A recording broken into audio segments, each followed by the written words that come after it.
Bisnupur ward number 7 da koigi paung biren gi koigi paulum masana sajabani paulum je sina lang koigi fi hongna ba daram mai bado andu duni siju paung biren loi sabani to local men nga tani se sina koigi lang hongna bagi fi hongna bagi lang sang ngam thamna aduga silari machine sing sina kenoni koigi kon je sabada haidi problem je sabada changwa haidi machine sing haidare somda sina machine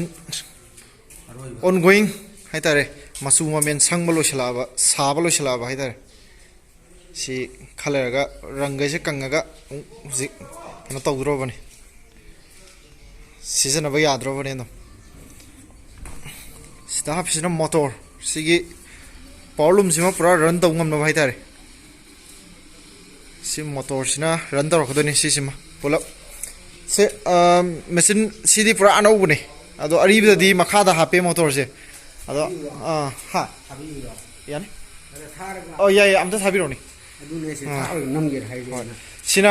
anau bune haidare sablo ide jungari sina mu hanadagi hanagi aribi machine du sina mu khara modify tokthoi adi motor ga si mathak ta hape adagi makhon su lang bai chang ji sini am handare na hai ado sigi machine se 1,75,000 adamai na hai machine se final cost se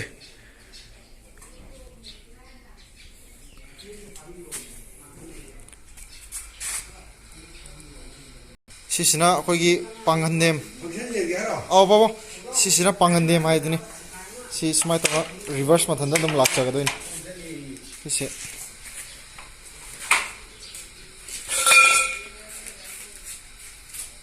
pamuk maman je anu busiga dum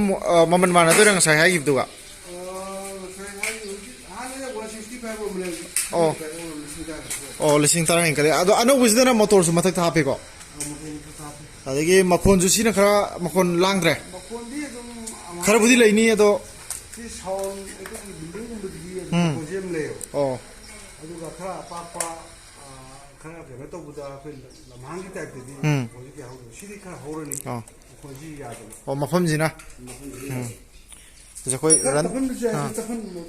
ran tok do re hapri ba siem re ba sabda lo jangai re to hoji try tok do ni mai thajun gre adagi sida sui oh mai se dunga le sida on to ni ko sina indicator ni do sida sui je on to bugan dum machine je run to do ni on nam to biro machine je run to ni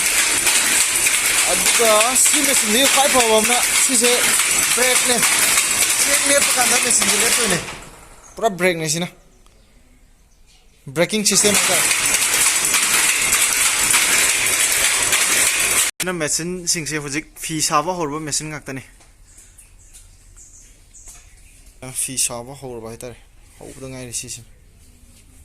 si hoba hobun lang drum dai pusla because in the other parts also now we will take this in production okay so here this one sina fi sawa hitare machine jina sagi ba mopak fidak kumba kai gumba sina fane ma fane ba sida sabani loan madi si machine sina loan bana te ko to puna loan bani embroidery to ba aduga fanek sidi sigi machine sina sabai tar problem sina si sune sidai ma'am si sune hoy jagi sagi kulta gi fido nang su kaw kaw de lai doi ni sina pigon sina langgon dagi to yam mong ta na tinge noi ni pi sai ra somna kanda pigon oi deba sina pigon sisu samana na dum power on lady buji ga ke mamang na saram bane adai